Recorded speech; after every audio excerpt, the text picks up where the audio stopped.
ময়দানে সূর্যটা প্রত্যেকটা মানুষের মাথার উপর চলে আসবে। সূর্যের তাপে মানুষের মাথার মগজগুলো গলিয়া গলিয়া নাকের ছিদ্র দিয়া কানের ছিদ্র দিয়া বেয়ে বেয়ে পড়তে থাকবে রে বাবা। হাসরের ময়দানের কষ্ট কেউ সহ্য করতে পারবে না। আল্লাহর পয়গম্বর হাসরের ময়দানের কষ্ট সহ্য করতে পারবে না, জাহান্নামের কষ্ট সহ্য করতে পারবে না। এই যে সামনে দুইটা হাত বাড়া দিলাম, আমার হাতে হাত রেখা বাইয়া থুইয়া কালিমা পয়রা মুসলমান হয়ে গেলে আল্লাহ তোমাদের পিছনে সব গুনাহগুলো মাফ করে দিবি। या इलाही मुझसे मुझको दूर कर, ताकि देखो मुझ में तुझको एक नजर।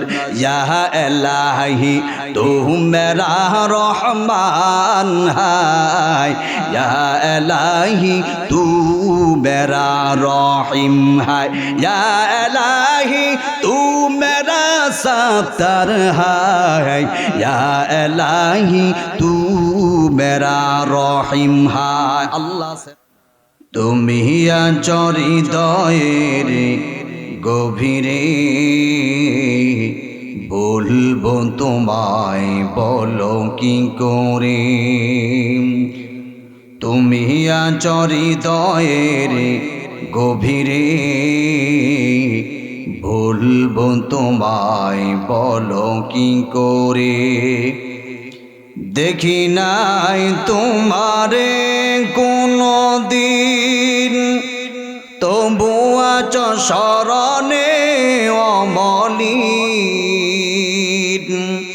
দেখি নাই তোমারে কোনো দিন, কোনো দিন, কোনো দিন, কোনো দিন, কোনো দিন দেখি নাই তোমারে কোনো দিন, তবু আছো শরণে অমলিন। প্রেমের ভুবনে তোমারি বিরহ ব্যথা, নিশীথের শেফালিরা ঝরে। তুমি আচরি দয়ের গভীরে বলবো তোমায় বলো কি করে। লা ইলাহা ইল্লাল্লাহ, লা ইলাহা ইল্লাল্লাহ, লা ইলাহা, মোহাব্বতের সাথে লা ইলাহা ইল্লাল্লাহ, লা ইলাহা ইল্লাল্লাহ, লা ইলাহা ইল্লাল্লাহ, লা ইলাহা ইল্লাল্লাহ, লা ইলাহা ইল্লাল্লাহ, লা ইলাহা, লা ইলাহা ইল্লাল্লাহ, লা ইলাহা ইল্লাল্লাহ, লা ইলাহা ইল্লাল্লাহ, লা ইলাহা, লা ইলাহা ইল্লাল্লাহু মুহাম্মাদুর রাসূলুল্লাহ সাল্লাল্লাহু আলাইহি ওয়াসাল্লাম। আধা মিনিট আল্লাহকে হাজির নাজির মনে করে জীবনের সমস্ত গুনাহগুলো সামনে নিয়ে এই জবান দিয়েছেন কে? এই জবানের মালিক কে? এই জবান দিয়ে মনে হয় জিকির করলে আওয়ামী লীগ বাইরে বেজার হবে, বিএনপি, জামাতের, জাতীয় পার্টি কেউ বেজার হবে না। আল্লাহকে রাজি এবং খুশি করবার জন্য আধা মিনিট আল্লাহকে একটু ডাকি।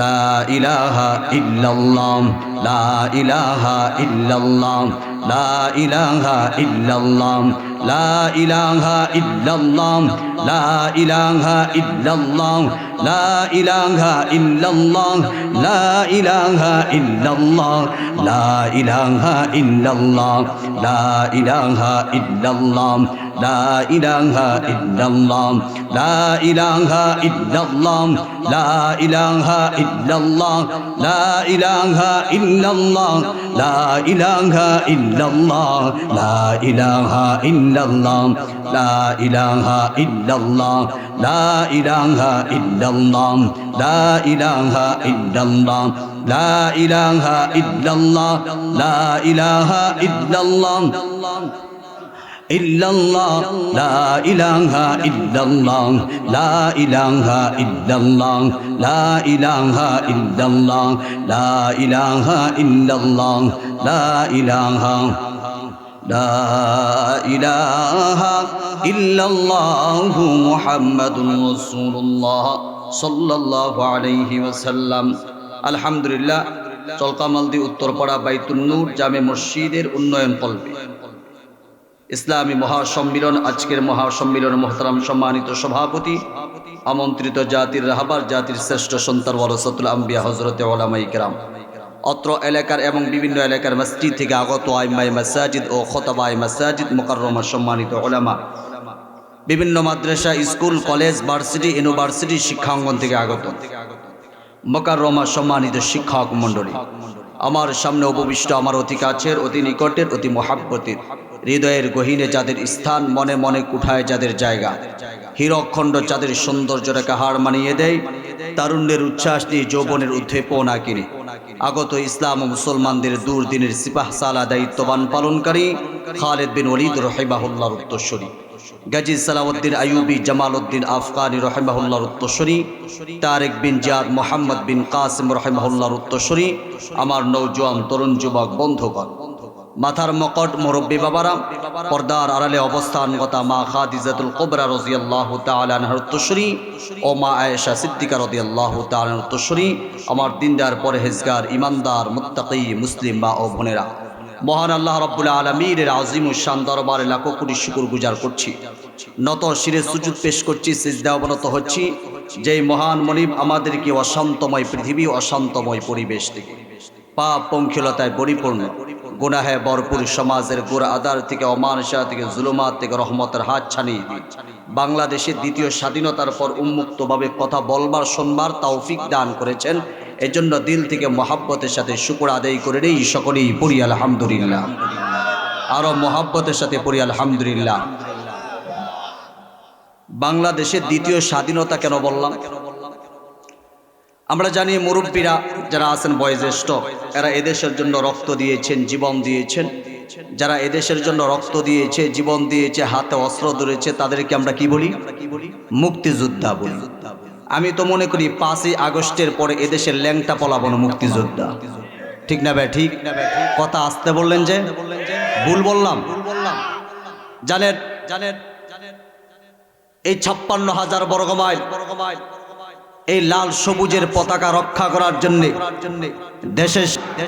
এদেশের ছাত্র ভাইরা ছোট্ট ছোট্ট বাচ্চারা তাওহীদ জনতা মাথায় কাফনের কাপড় বেঁধে জীবন বাজি রেখে স্বৈরাচার সরকার থেকে আমার এই দেশকে রক্ষা করেছে কথা বলেন ঠিক না ভাই ঠিক এই 5 আগস্টের পরে আমি তাদের নাম রাখছি মুক্তিযোদ্ধা যদি আমি এই ছাত্র ভাইদের মুক্তিযোদ্ধা বলি তাহলে ভুল হবে কি বলেন ভুল হবে মোহতারাম হাজিরিন প্যারা ভাইরা আমার আমরা দোয়া করি যারা এদেশের জন্য রক্ত দিয়েছে যেই সমস্ত ছাত্র ভাইরা জীবন দিয়েছে আল্লাহ যেন তাদেরকে শাহাদাতের মর্যাদা দান করে বলুন আমিন যারা পঙ্গুত্ব বরণ করেছে আল্লাহ রাব্বুল আলামিন অতি তাড়াতাড়ি সুস্থতার নিয়ামত দিয়ে আমাদের মাঝে ফিরিয়ে দিক আর অন্তর্বর্তীকালীন সরকারের কাছে আমাদের একটি এতরাজ থাকবে যারা পঙ্গুত্ব বরণ করেছে ঘরে পড়ে আছে অথবা হাসপাতালে বেডে পড়ে আছে তাদের জন্য ভালো একটা কর্মসংস্থার ব্যবস্থা করে দেওয়া কথা বলেন ঠিক কিনা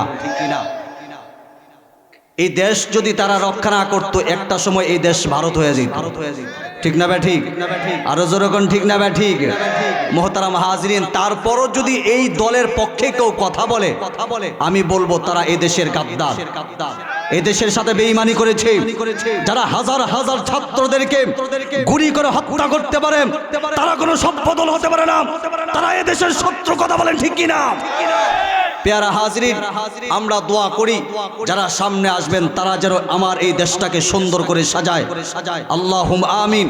আল্লাহ যারা আসবে তাদেরকে দ্বীনের জন্য কবুল করে নেন, বলুন আমিন। আমার এই 56,000 বড় মালকে আল্লাহ রাব্বুল আলামিন কুদরতিভাবে হেফাজত করুন, বলুন আমিন। পেয়ারা হাজরিন, আলোচনা লম্বা করার সুযোগ নাই, আমার সময় অল্প। আমি 2-2.5 ঘন্টা 3 ঘন্টা বয়ান করে আমার এটা অভ্যাস। আধা ঘন্টা বয়ান করে আমি কিছুই করতে পারবো না। তারপরও আমি সংক্ষিপ্তভাবে কিছু মূল মেসেজগুলো আপনাদের সামনে দিব। এই জন্য আপনাদের সম্মুখে আমি একটা সূরা তেলাওয়াত করেছি, আপনাদের পরিচিত সূরা। এই সূরাটির নাম হচ্ছে সূরাতুল লাহাব। অনেকেই আমরা নামাজে কম বেশি পড়ে থাকি। পেয়ারা হাজরিন, এই সূরার মাধ্যমে আমি কি মেসেজগুলো দেব? যারা মসজিদ, মাদ্রাসা, ইসলামী আন্দোলন ইত্যাদি এগুলোর পক্ষে থাকবে তাদের সম্মান আল্লাহ বাড়ায় দিবেন। আর যারা মসজিদ, মাদ্রাসা, ওলামাই কেরামের জবান বন্ধ করার জন্য ষড়যন্ত্র করবেন তাদের লানতের তক্তা গলায় ঝুলাই দিবেন কি? আরো জোরে কোন। যারা মসজিদ মাদ্রাসার পক্ষে থাকবে তাদের সম্মান বাড়ায় দিবেন কি?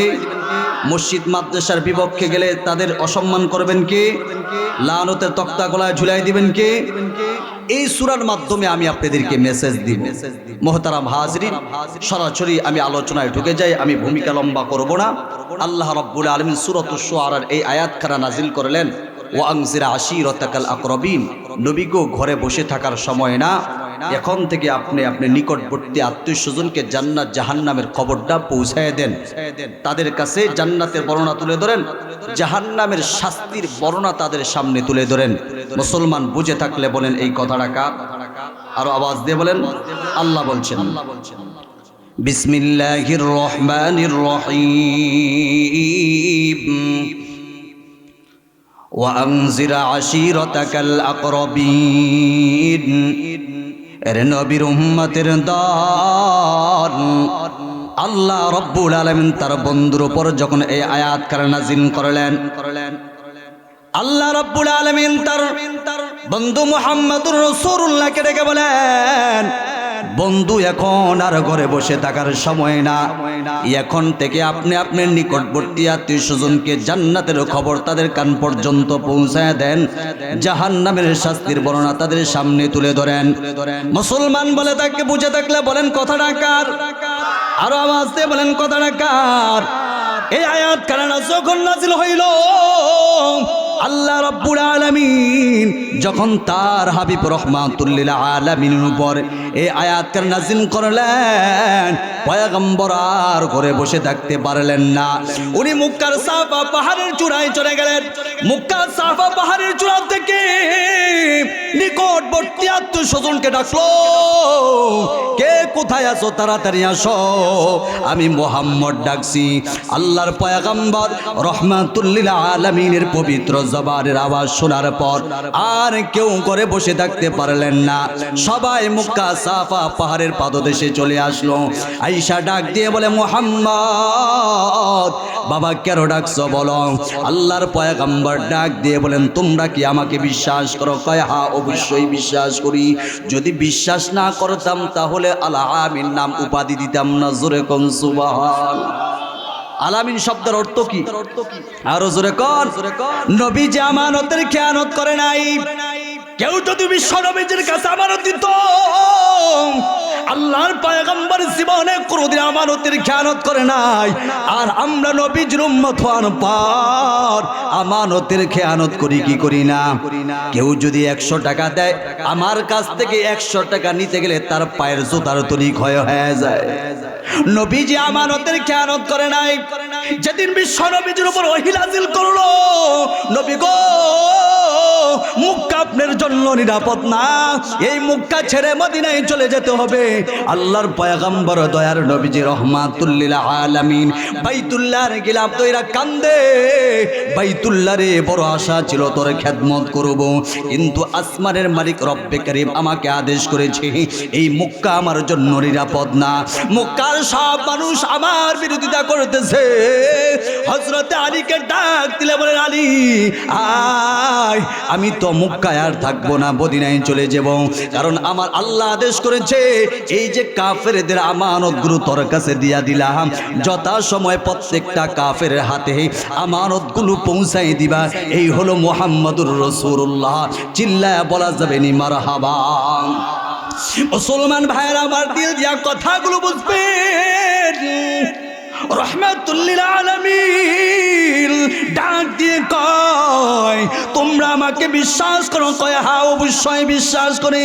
আল্লাহর পয়গম্বর ডাক দিয়ে বলেন আমি যদি বলি পাহাড়ের পিছনে একদল শত্রু বাহিনী তোমাদের উপর হামলা করার জন্য অপেক্ষা করতেছে, তোমরা কি বিশ্বাস করো? কয় হ্যাঁ মুহাম্মদ অবশ্যই বিশ্বাস করি। রহমাতুল লিল আলামিন ডাক দিয়ে বলে এই কথা যদি বিশ্বাস করো তাহলে এই কথা বিশ্বাস করে নাও, এই দুনিয়া থাকার জায়গা না, একদিন এই দুনিয়ার জমিন থেকে বিদায় হতে হবে, কবরে যাওয়া লাগবে। কবরে কি জবাব দিবা? হাসরের ময়দানে উঠতে হবে। হাসরের ময়দানে কি জবাব দিবা?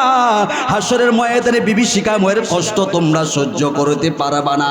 এই যে সূর্যটা দেখতেছ, দুনিয়ার জমিন থেকে সূর্যের দূরত্ব হলো 9,30,00,000 মাইল উপরে। কয় কোটি?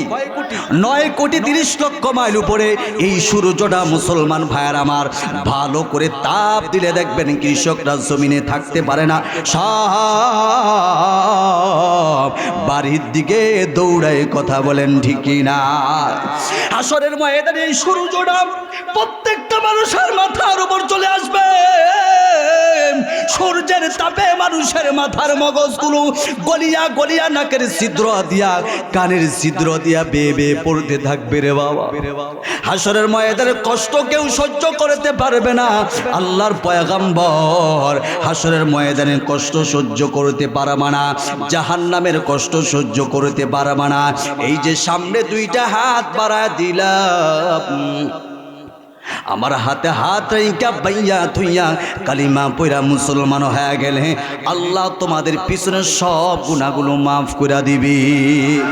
या इलाही मुझसे मुझको दूर कर, ताकि देखो मुझ में तुझको एक नजर।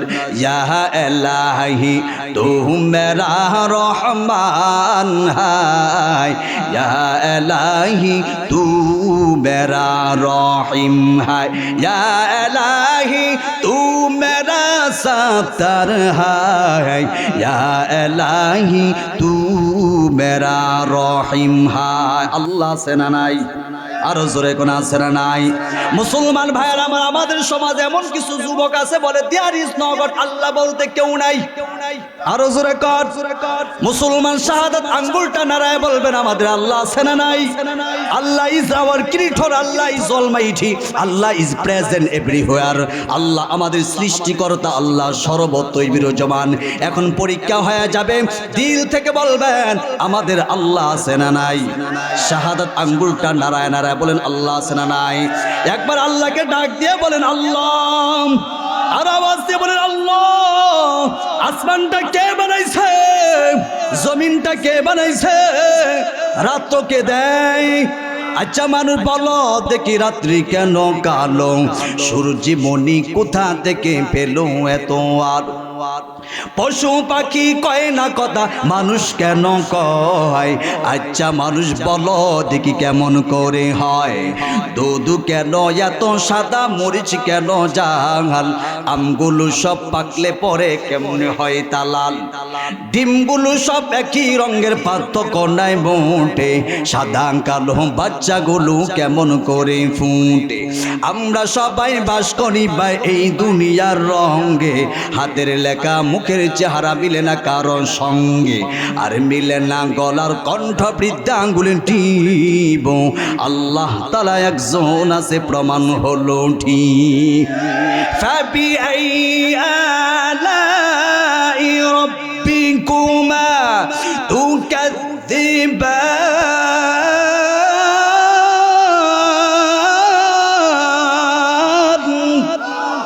মুসলমান ভাইয়ের আমার কোন কোন নিয়ামতের অস্বীকার করবেন? এই যে দুইটা হাত সামনে বাড়ায় দিলাম, আমার এই দুইটা হাতের ভিতরে 5-5টা 10টা আঙ্গুল আছে, প্রত্যেকটা আঙ্গুলের ভিতরে করের ব্যবস্থা করে দিয়েছে মুসলমান, প্রত্যেকটা করের ভিতরে স্প্রিনের ব্যবস্থা করে দিয়েছে। আল্লাহ বলেন বান্দা তোর হাত দুইটা যদি সোজা কইরা দিতাম, বাঁকা করার ক্ষমতা পৃথিবীর কোন মানুষের ছিল? আরো জোরে কোন। আল্লাহ বলে বান্দা শুধু তাই নয়, এত নিয়ামত দিছি, ওয়া ইন তাউদ্দু নি'মাতাল্লাহি লা তুহসুহা, কিয়ামত পর্যন্ত যদি তুই আমি আল্লাহর কুদরতি ভাবে সিজদা দিয়া পড়ে থাকস আর নিয়ামত যদি তুই গণনা করতে থাকস, তোর জীবনের আয়ু শেষ হইয়া যাইবে, তারপরও আমি আল্লাহর নিয়ামতের গণনা শেষ করতে পারবি না। এ মুসলমান ভাইয়ের আমার, বন্ধুরা আমার, আল্লাহ বলে বান্দা তোর মুখের দিকে তাকায়া দেখ, এই মুখের ভিতরে এমন একটা জিহ্বা দান করেছি, এই জিহ্বার ভিতরে একটা মেশিন ফিট করে দিছি। তুই যখন বগুড়ার দই খাস মজা এক রকমের, টাঙ্কালে চমচমা খাইলে মজা আর এক রকমের, তিতা জিনিস খাইলে অটোমেটিক জিহ্বাটা বইলা দেয় এটা তিতা জিনিস, মিষ্টি জিনিস খাইলে অটোমেটিক জিহ্বাট বইলা দেয় এটা মিষ্টি জিনিস। আমি গতকালকে প্রোগ্রাম করে আসছি বগুড়ার থেকে, একেবারে 6 কার্টন, ছয়টা বগুড়ার দই নিয়ে আসছি, স্পেশাল বগুড়ার দই যেটাকে বলা হয়। আল্লাহু আকবার, এত স্বাদ, আমার বাড়ির সবাই খুশি যে বগুড়ার দইয়ের নাম শুনছি, কিন্তু এত মজা এটা আগে জানতাম না। এখন যতবার যাইবেন ততবার এই ডাবল ডাবল লই আইবেন। এই মজা দান করছেন কি? আরো জোরে কর। এখন কইতে পারেন হুজুর আপনাদের এলাকায় দেখি না, আমি সোনারগাঁয়ের প্রোগ্রাম কম নেই, কারণ আমার প্রোগ্রামগুলো আর 6 মাস আগে হয়ে যায়, সব বাহিরের প্রোগ্রাম। এই যে নভেম্বর থেকে শুরু করছি সব বাহিরে, সোনারগাঁ আমার তো 10টা প্রোগ্রাম দিছি, তারপরও দিতে পারি না, কারণ সব বাহিরের প্রোগ্রাম। আমগো সোনারগাঁয়ের প্রোগ্রাম হলো 15 দিন আগে, 20 দিন আগে, ঠিক না ভাই? ঠিক। আজকে আরো এক জায়গায় ছিল, ওইটা বাদ করে, কারণ আমার সোনারগাঁ এলাকা, আমার এখানে হক বেশি। একটা সময় আমি মারা গেলে এখানেই কিন্তু আমার জানাজা হবে, এখানেই রাখবে। এই জন্য আমি চেষ্টা করি সোনারগাঁয়ের প্রোগ্রামগুলো নেওয়ার জন্য, তারপরও কারো যেন মনে কষ্ট না হয়, যেহেতু প্রোগ্রামগুলো আগে হয়ে যায়, এই জন্য নিতে পারি না, অনেকে দাওয়াত দিয়ে নিতে পারি না, না করে দিই। তো যেই কথাটা বলতেছিলাম, এই মুখের ভিতরে মেশিনটা ফিট করে দিয়েছেন কি? আরো জোরে কর। মুসলমান ভাইয়ের আমার, স্বল্প সময় স্বল্প কথা বলবো, মূল মেসেজগুলো দিব। আল্লাহ রাব্বুল আলামিন বলে বান্দা এই এত দামি একটা মেশিন আমি তোরে দান করলাম, 24টা ঘন্টা তোর এই জিহ্বার দিকে তাকায় থাকি। বান্দা রে, কখন এই জিহ্বাটা নারায় নারায় আমি আল্লাহকে আল্লাহ বলে ডাক দে, এই জিহ্বাটা নারায় নারায় তোর মার মা বলে যখন ডাক দিস, তোর মার কলিজা ঠান্ডা হয়ে যায়। হাজারো অপরাধ করার পর তোর বাবারে বাবা বলে যদি ডাক দেস, তোর বাবার কলিজা ঠান্ডা হয়ে যায়। বান্দা আমি কি অপরাধ কি করলাম, কি অপরাধ করলাম? উলহু আল্লাহু আহাদ আল্লাহুস সামাদ লাম ইয়ালিদ ওয়া লাম ইউলাদ ওয়া লাম ইয়াকুল লাহু কুফুয়ান আহাদ। আমারও বাবা নাই, আমার মাও নাই, আমার সন্তানও নাই, কেউ আমার জন্ম দেয় নাই, কাউকে আমি জন্ম দেই নাই, কেউ আমার সমকক্ষ না।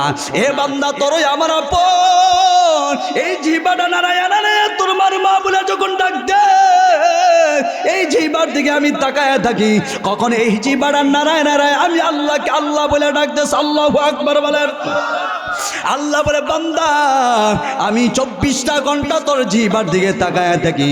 জোহরে ডাকলাম তোরে পাইলাম না, আসরে ডাকলাম তোরে পাইলাম না, মাগরিবে ডাকলাম তোরে পাইলাম না, ইশারে ডাকলাম তোরে পাইলাম না রে বান্দা, ফজরে ডাকি তোরে পাইলাম না। এ বান্দা আমি কি অপরাধ করেছি, কি অন্যায় করেছি, যখন তুই আমি আল্লাহর রব্বুল আলামিনের কুদরতি ভাবে সিজদা দিয়া পয়রা যাস, এই 4 আঙ্গুল পরিমাণ কপাল দিয়া যখন সিজদা করো জমিনে, এই সিজদা মুহূর্তের ভিতরে পৌঁছায় যায় আরশে আযম। আরো আস্তে কোন, আরো জোরে কোন। কিন্তু আমরা এই 4 আঙ্গুল পরিমাণ কপাল দিয়ে আল্লাহর কুদরতি ভাবে সিজদা দিতে চাই না, আমরা এই সিজদা দেই মাজারে। আরো জোরে কোন, ঠিক না? ঠিক।